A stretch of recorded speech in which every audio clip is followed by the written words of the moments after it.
गर्ग संहिता कहती है और कुर्म पुराण कहती है, तुम्हारे घर में अगर सत्यनारायण जी की कथा हो रही है, तुम्हारे घर में शंकर जी का अभिषेक हो रहा है, तुम्हारे घर में पार्थिव शिवलिंग का निर्माण हो रहा है, तुम्हारे घर में अगर तुम कोई व्रत रख रही हो, तुम्हारे घर में कोई उपास कर रही हो, तुम्हारे घर में कोई उद्यापन हो रहा है, तुम्हारे घर में कोई अच्छा कार्य हो रहा है, तो ये करवाने वाला कोई दूसरा नहीं होता, इसको करवाने वाले तुम्हारे घर के पितृ होते हैं, जो ऊपर बैठकर तुम्हारे घर में अच्छा कार्य कर रहे हैं।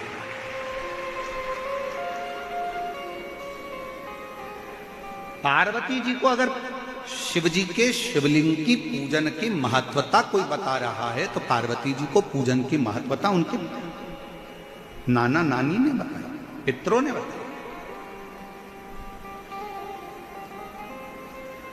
इसीलिए तो शंकर जी को जल चढ़ाने वाले को पितृदोष नहीं लगता। क्यों नहीं लगता? क्योंकि शिव जी पर आप जल चढ़ाते हो ना, तो शंकर भगवान का चढ़ा हुआ जल हस्त कमल की ओर जाता है पार्वती जी के, और पार्वती जी के हस्त कमल पर जैसी जल जाता है तो नाना नानी बड़े प्रसन्न हो जाते हैं अपनी नातिन को देखकर कि मेरी नातिन पर लोग पूजन कर रहे हैं, जल चढ़ा रहे हैं, तो पितृ आशीर्वाद देते हैं।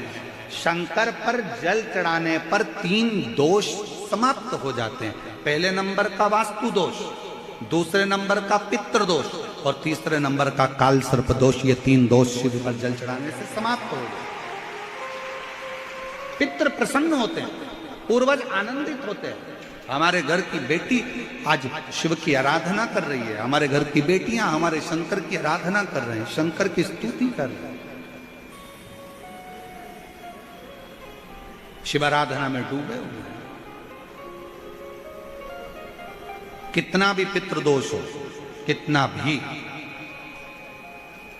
बेटों की शादी नहीं हो रही, बेटियों का संबंध नहीं आ रहा, घर में क्लेश बना हुआ है, अशांति बनी हुई है, मानसिक टेंशन बना हुआ है, 1 रुपए कमाओ 1.25 रुपए खर्च हो रहा है, कोई समझ में नहीं आ रहा, कोई रास्ता नहीं सूझ रहा, एक चावल का आखा दाना लेकर परिंदे के पास, परिंदा जानते हो सब लोग, हंडा मटका, पानी भरने का मटका, हंडा घड़ा गगरा, जो घर के रसोई घर में जो पानी का स्थान होता है, एक चावल का दाना रसोई घर में रखकर उस चावल के दाने को साथ में लेकर और 1 लोटा जल हंडे का, मटके का, परिंदे का, घड़े का भरकर जाइए, और वो परिंदे का पास का चावल का दाना और 1 लोटा जल, पहले चावल का दाना शिव जी के शिवलिंग पर समर्पित करो, फिर 1 लोटा जल, जहां जलाधारी होती है, जलाधारी इधर की है तो आप इधर खड़े हो, जलाधारी उत्तर की है तो आप यहां दक्षिण की ओर खड़े होकर शिव जी पर जल चढ़ाना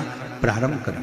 यहां जल बह रहा है शिवलिंग का, तो आप इधर खड़े होकर जब जल चढ़ाओगे, चावल का दाना रखकर, कैसा भी पितृदोष हो वो सारा पितृदोष समाप्त होता ही है और घर में शुभ कार्य होता है। पितरों की शांति का मूल क्रम है शंकर की स्तुति।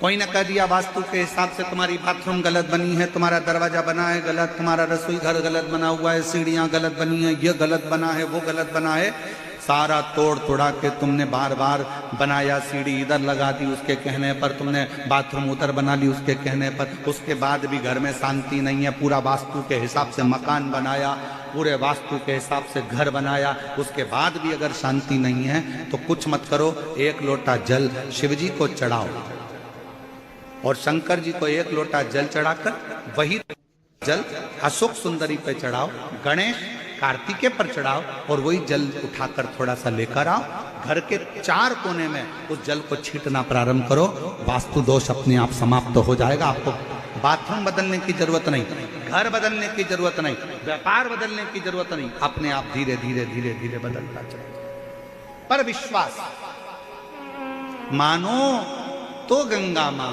और ना मानो तो बहता पानी। आप मानोगे तो गंगा जी है, ना मानो तो बहता पानी, आपके ऊपर निर्भर करता। पार्वती माता ने हमको एक सीख दी है, नाना नानी ने जो सीख पार्वती जी को दी थी वो सीख पार्वती की चित्त वृत्ति में। कौन सी सीख? जब तकलीफ आए पार्थिव शिवलिंग का निर्माण करो, लोटा भर के जल चढ़ाकर पूजन करो।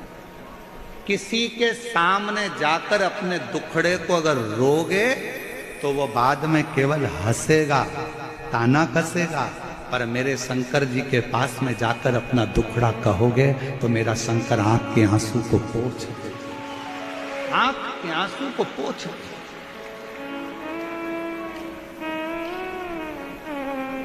हम पार्वती मैया ने भगवान शिव की आराधना करी, बाल्यावस्था से शंकर की आराधना में इतनी डूबी कि शिव को आना पड़ा उनको प्राप्त करने के। और कितनी अड़चन आई। कामदेव ने समाधि तोड़ी शंकर भगवान की, कामदेव जलकर भस्म।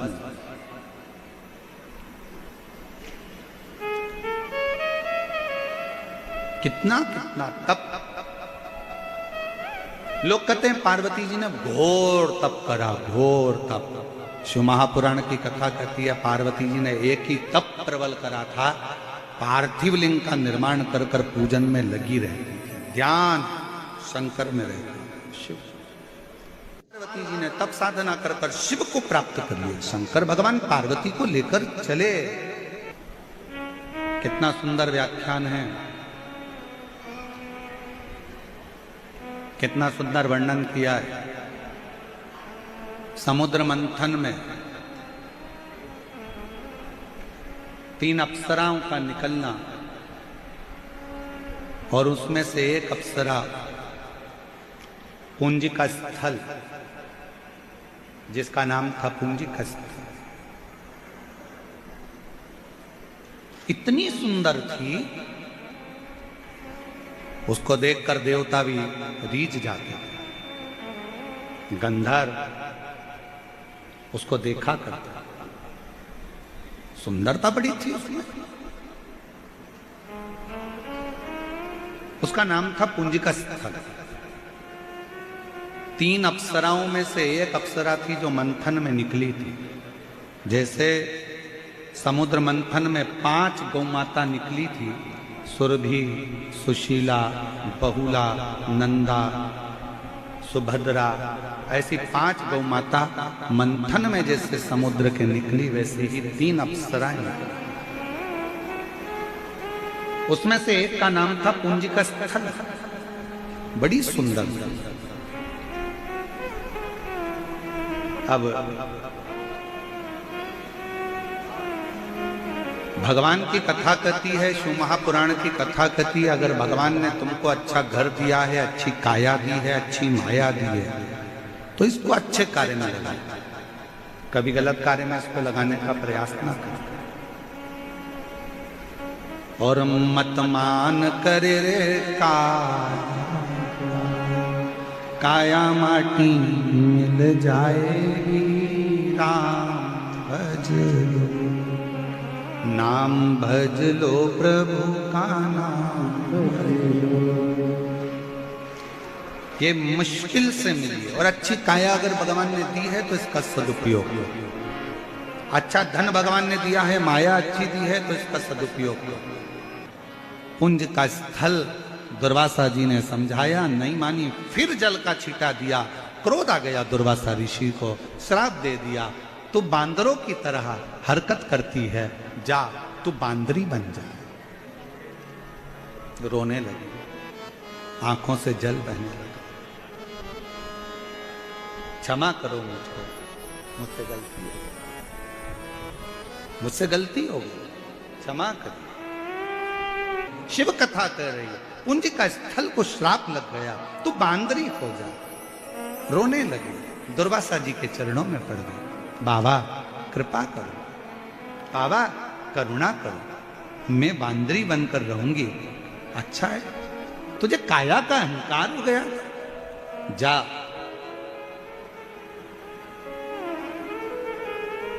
तू पूर्व देश में जब अपने प्राण त्याग देगी बांदरी की योनि से, तो पूर्व देश में पुंज थल नाम के राजा के घर में तेरा जन्म हो।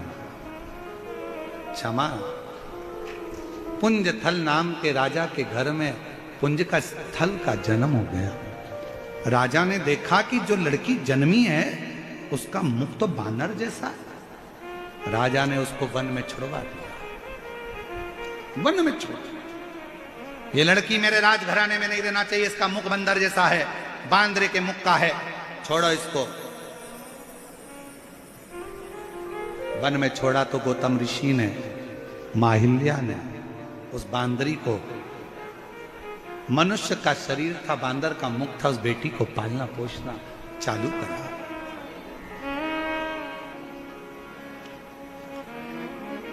बेटी का जन्म हुआ, बांदर जैसा मुख था, छोड़ दिया वन में, ले जाओ इसको वन में डाल दीजिए। वन में छोड़ा, गौतम बाबा ने उसको पाल पोस कर बड़ा कर नाम रख दिया उसका, सुंदर थी, और गौतम ऋषि ने उसका नाम अंजना रख दिया। क्या नाम रखा? अंजना।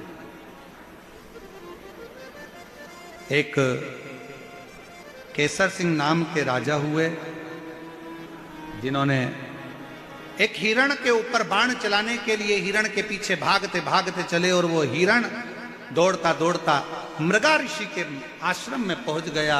राजा को समझाया कि इसको मत मारो, पर राजा माना नहीं, हिरण पर बाण छोड़ दिया।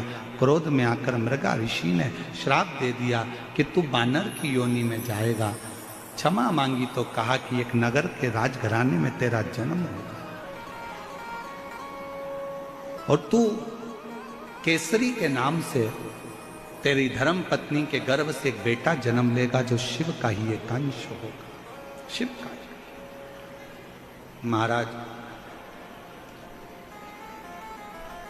गौतम बाबा के उस पवित्र कुटिया के आसपास में भ्रमण करते ये केसरी और अंजना, केसरी और अंजना भ्रमण करते, और दोनों भ्रमण करते करते दोनों का ही मिलन हुआ।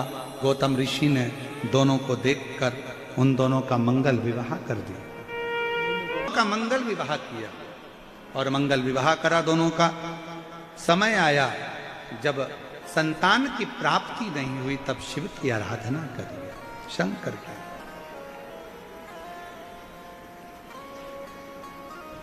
शिव की आराधना में डूब गए, और इतनी आराधना माता अंजना ने और भगवान केसरी ने करी कि हमारे घर में कोई औलाद हो जाए। गौतम बाबा ने कहा कि एक काम करो, पार्थिव शिवलिंग का निर्माण करो और उसकी आराधना करो। शिव की आराधना में लगी रहती है दिन रात, कैसे करे। अंजना जी ने शिव जी से विनय करी, और भगवान शंकर की कृपा से अंजना जी के गर्भ से ही शिव का अंश रूप श्री हनुमान जी महाराज प्रकट हुए। बोल हनुमान जी महाराज की। पवन तनय संकट हरन मंगल मूर्ति राम लखन सीता हृदय सियावर रामचंद्र भगवान की।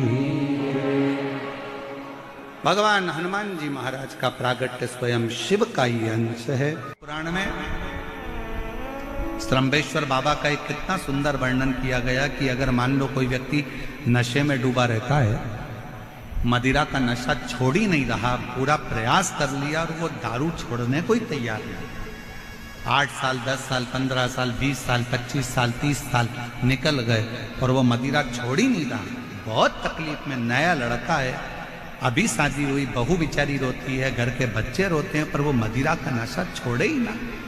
तो स्तंभेश्वर महादेव का स्मरण करें। बेलपत्री के 5 पत्ते, शमी के 3 पत्ते। बेलपत्री के कितने पत्ते? 5। शमी के कितने पत्ते? 3। बेलपत्र के 5 पत्ते, शमी के 3 पत्र और काली मिर्च 5।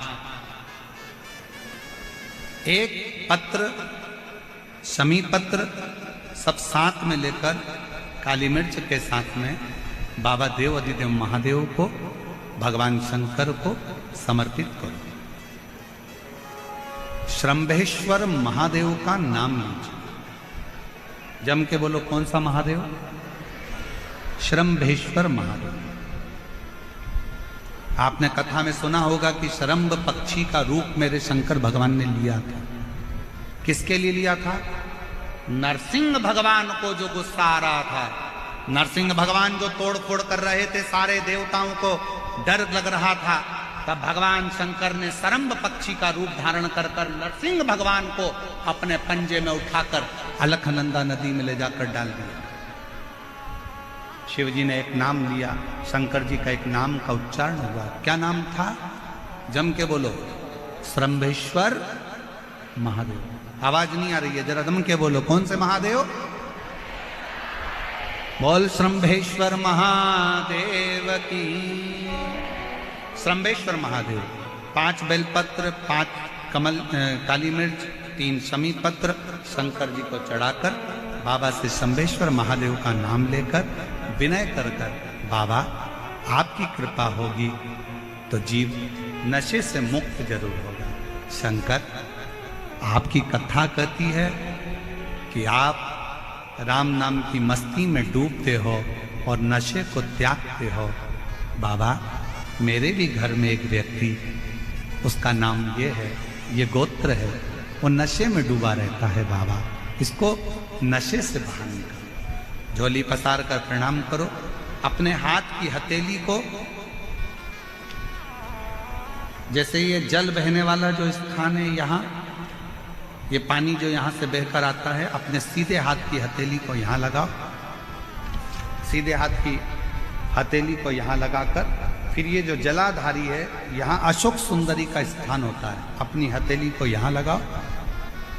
कार्तिकेय गणेश जी का जो स्थान जलाधारी पर होता है, वहाँ हथेली को लगाकर बाबा के शिवलिंग का स्पर्श कर जो चढ़ाई हुई सामग्री है उसको वापस उठा लो और लेकर आ जाओ। शमी पत्र मदिरा पीने वाले व्यक्ति के कक्ष में रख दो, और एक बेलपत्र और एक काली मिर्च जो मदिरा के नशे में लगा रहता है, सुबह के टाइम पर बेलपत्र, शाम के समय पर काली मिर्च, किसी भी तरह से उसको खाने में देना प्रारंभ करिए। 15 दिन बाबा का चढ़ा हुआ जल शंभेश्वर महादेव के नाम से दीजिए। ज्यादा से ज्यादा 20 दिन 22 दिन के अंदर वो धीरे धीरे मदिरा छोड़ना प्रारंभ कर देगा, मदिरा से दूर होता चलेगा। मदिरा से कौन से महादेव?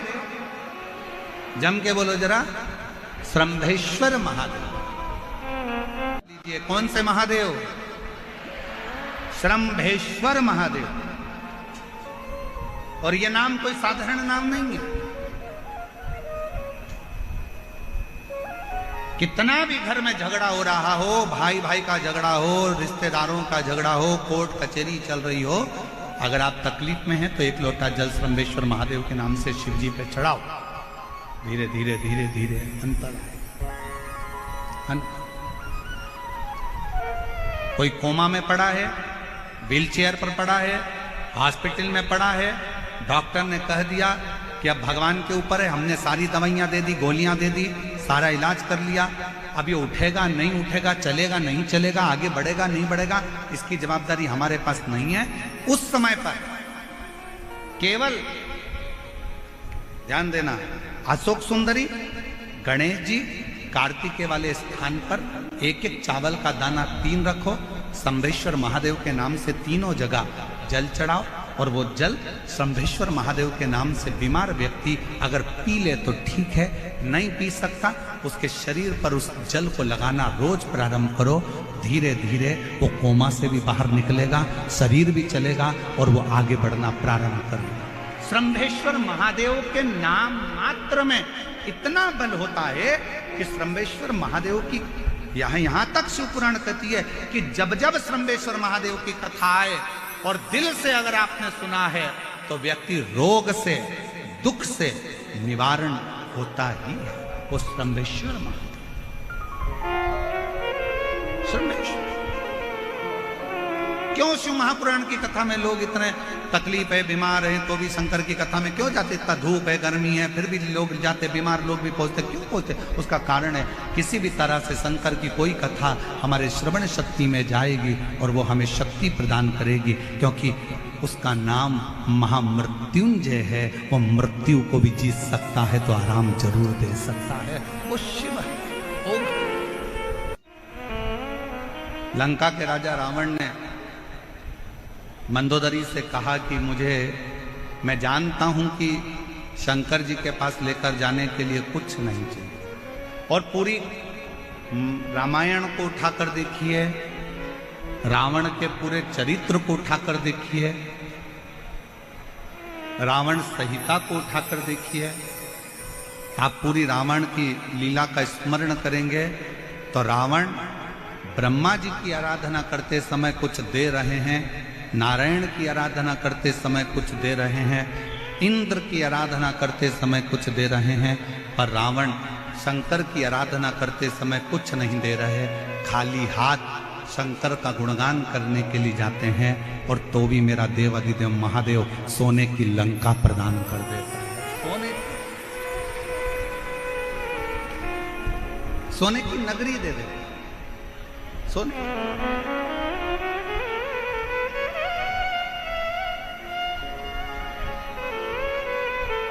रावण को मालूम है कि एक विश्वास बहुत जरूरी है।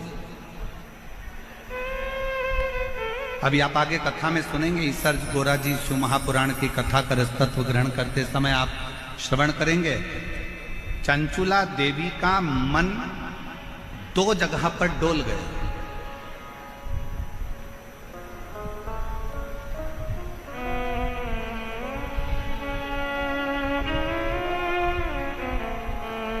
चंचुला देवी की चित्तवृत्ति दो जगह पर डोल गई।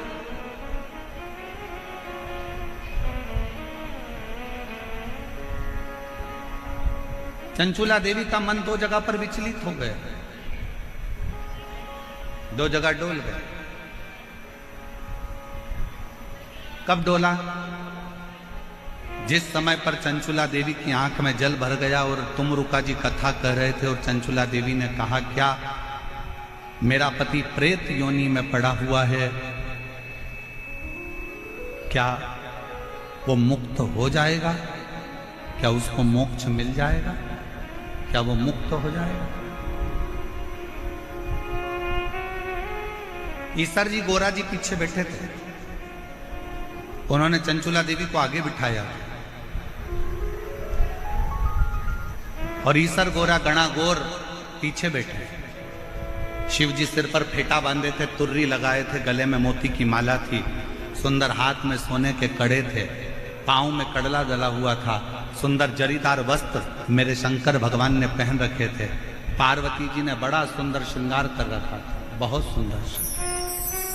नाक में नथनी, सिर पर बोर, बड़ा बड़ा झुमका, गले में हार,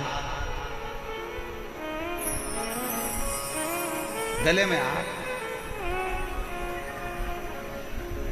सुंदर लहंगा, चोली, चूंदड़ी गोरा जी पहनी हुई थी, सिर में बैन, थोड़ी थोड़ी बेड़ियां लगी हुई थी। एक राखड़ी, अब इधर राखड़ी को क्या बोलते हैं हमें नहीं मालूम, एक राखड़ी बोर से बाल में बंधी हुई थी, एक राखड़ी।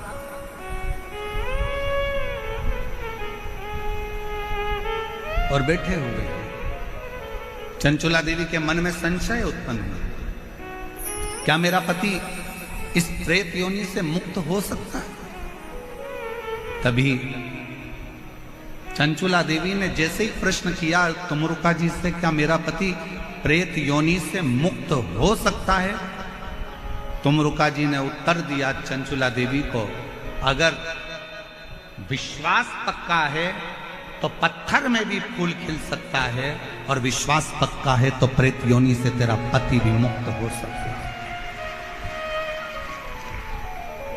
आप कितना विश्वास रखते हो, आप कितना भरोसा रखते हो, आप कितनी दृढ़ता रखते हो, ये आपके ऊपर निर्भर है। 7 दिन की कथा में आप आए हो, बैठे हो, हरि चर्चा कर रहे हो, शिव नाम जप रहे हो, भजन कर रहे हो, कीर्तन कर रहे हो, मंत्र जाप कर रहे हो। जितनी देर कथा में बैठो, जितनी देर शिव महापुराण के अंदर बैठो, उतनी देर तुम्हारे दिल में कितना शंकर के प्रति विश्वास है ये तुम जानते, ये तुम्हारे ऊपर निर्भर है।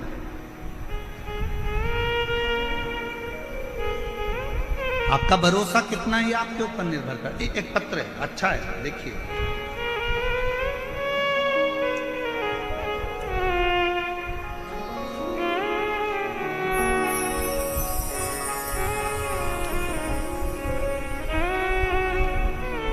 श्री शिवाय नमस्तुभ्यम। मेरा नाम रेखा शर्मा है, का नाम वेद प्रकाश शर्मा है। मैं बामनवास सवाई माधोपुर से आई हूँ। मेरा मोबाइल नंबर ये है। कहीं बैठी हों तो हाथ हिला सकती हैं, कहीं बैठी हों तो हाथ हिला सकती हैं। सवाई माधोपुर से रेखा शर्मा, पति का नाम वेद प्रकाश शर्मा, सवाई माधोपुर से। अगर कहीं बैठे हों तो आ सकते हैं बेलपत्र लेने के लिए। आ जाइए, आ जाइए। वर्ष 2022 में पत्र को आप लोग एलईडी पर पढ़ सकते हैं। आस्था चैनल पर भी यह पत्र दिखाया जा रहा है और एलईडी पर भी यह पत्र दिखाया जा रहा है। जहाँ जहाँ एलईडी है वहाँ वहाँ पत्र को आप पढ़ सकते हैं। वर्ष 2022 में जुलाई में मेरे पति के पेट में अचानक दर्द हुआ। फिर हमने उन्हें जयपुर के जीवन रेखा हॉस्पिटल में दिखाया तो पता चला कि उनकी लेफ्ट किडनी में कोई नस बंद बताई है। फिर डॉक्टर ने बताया कि किडनी निकालना पड़ेगी और परेशान बता दिया। फिर डॉक्टर ने दवाई दी 15 दिन की और कहा कि 15 दिन बाद ऑपरेशन कराना होगा, नहीं तो इन्फेक्शन हो जाएगा। इसके बाद मेरी भाभी का फोन आया तो मैंने उन्हें पूरी बात बताई। वह छत्तीसगढ़ मध्य प्रदेश से हैं। उन्होंने मुझे बताया कि आस्था चैनल पर पंडित प्रदीप मिश्रा की कथा आती है, उस कथा को आप आसन लगाकर टीवी के सामने बैठकर सुनिए। मैं विश्वास नहीं किया। कथा सुनने से कोई ठीक हो सकता है क्या? गुरुजी, मुझे कुछ समझ में नहीं आ रहा था, क्या करूं। 5 दिन गुजर चुके थे। डॉक्टर से फिर बात करी गई तो डॉक्टर ने जांच देखकर कहा कि इसका ऑपरेशन 15 दिन बाद कराना ही पड़ेगा क्योंकि इसका इन्फेक्शन फैलना चालू हो गया। किडनी निकालना पड़ेगा, ऑपरेशन कराना पड़ेगा। विश्वास नहीं था। 5 दिन निकल गए। मेरी भाभी ने मुझे दोबारा फोन कर कर किया, बोली तुमने कथा सुनना चालू नहीं करी क्या? उसने कहा नहीं, मेरा मन नहीं करता। ना जाने कितने महाराज टीवी पर आते हैं, कथा कहते हैं, ऐसा तो चलता ही रहता है। मेरी भाभी ने फिर मुझसे कहा कि अच्छा मत सुनो, एक बार सीहोर तो चले जाओ। अगर कुबरेश्वर धाम जाओगे और वहां का रुद्राक्ष लाओगे और कंकर शंकर पूछ कर आओगे तो फल जरूर मिलेगा। हमने भाभी का कहना मानकर यहाँ सवाई माधोपुर से जयपुर के हॉस्पिटल से छुट्टी लेकर सीहोर चले गए। कुबरेश्वर धाम के लिए जब गए, दूसरे दिन हम कुबरेश्वर धाम के लिए निकल गए। सुबह 4 बजे हम सीहोर पहुंच गए। सीहोर में गए, गाड़ी रोककर एक साइकिल वाले से पूछा कि कुबरेश्वर धाम कितनी दूर है। साइकिल वाले ने तुरंत अपशब्द कहे, गुरुजी आपको आड़े टेढ़ी बातें कही और कहा क्यों जा रहे हो कुबरेश्वर धाम पर, क्यों छोड़कर आए हो अपना गांव, क्यों वो प्रपंच में वो ढोंगी के चक्कर में पड़े हो। और उसी समय पर हमारी आंख से जल बह गया। हम थोड़ी देर निकले। सीहोर के ही एक व्यक्ति ने जब इस तरह का शब्द कहा, हम थोड़ी दूर और आगे बढ़े और आगे बढ़ने के बाद एक बूढ़ी अम्मा मिली। उस बूढ़ी अम्मा ने हमको बुलाकर कहा, बहन इधर आओ, सुबह की 4 बज रही है, तुम इधर उधर पूछती फिर रही हो, क्या बात है? कहा कुबरेश्वर धाम जाना है। कहा एक काम करो, ऑटो पकड़ो, ऑटो वाला को मैं बुला देती हूँ। और वो बूढ़ी माँ ने ना जाने कब कौन सा ऑटो वाले को आवाज़ लगाया, 5 मिनट में ऑटो वाला आकर खड़ा हो गया और वो बूढ़ी माँ ने हमें कुबरेश्वर धाम भेज दिया। गुरुदेव, कुबरेश्वर धाम पर जाकर हम दान कार्यालय पर पहुँचे। वहाँ जाकर हमने पूछा कि कंकर शंकर पूजन कैसे होती है। उन्होंने बताया 5 कंकर बीन लो, पूजन कर लो और बाबा से प्रार्थना करो। उस समय पर रुद्राक्ष वितरण बंद था। हमको कहा कि रुद्राक्ष नहीं मिलेगा। हम जाने लगे। पीछे से उन्होंने वापिस आवाज लगाकर कहा कोई जरूरी काम है क्या? हाँ साहब। तो उन्होंने एक रुद्राक्ष दिया गले में धारण करने के लिए, दूसरा रुद्राक्ष दिया तांबे के कलश में गलाकर पति को पिलाने के लिए। हम लोग तांबे के कलश में रुद्राक्ष गलाते। हमने सोचा बहुत देर हो रही है, आज 8 दिन बीत गए, 15वें दिन ऑपरेशन है। हमने पानी के बोतल में रुद्राक्ष को डाल लिया, वही डाला हुआ शिव जी को चढ़ा दिया, वही पानी भर कर लिया है, कंकर शंकर की पूजन कर लिया। 15 दिन बाद हम डॉक्टर के यहाँ ऑपरेशन के लिए पहुंच गए। डॉक्टर ने फिर से जांचें प्रारंभ करी और जांच प्रारंभ कर कर कहा, भूतो न भविष्यते, इस व्यक्ति की किडनी ने काम करना चालू कर दिया है, कोई ऑपरेशन की जरूरत नहीं पड़े। इसकी किडनी ने काम करना चालू कर दिया है, कोई ऑपरेशन की जरूरत नहीं पड़े, कोई ऑपरेशन नहीं करा। गुरुदेव, इसको डॉक्टरों ने कहा इसको कोई दवाइयों की जरूरत नहीं है, आप इसको घर ले जाओ, अब ये पूर्ण तरह से स्वस्थ हो गया है, इसको कोई दवाई मत देना, इसकी किडनियों ने काम करना प्रारंभ कर दिया है, इसकी किडनी बदलने। एक लाइन इस बहन जी ने लिखी है, बड़ी अच्छी लिखी है। गुरुदेव, हमको तो लगता है कि संसार में जो अच्छा है ना, उसको ताना देने वाले, गाली देने वाले ढेर सारे पड़े हुए हैं, पर गुरुदेव, हीरा कोयले की खदान में होता है, फिर भी वो चमकता रहता है। उसी तरह ये कुबेरेश्वर धाम बाबा का वो धाम है जहां शिव की कृपा से, शंकर की करुणा से फल मिलता ही है।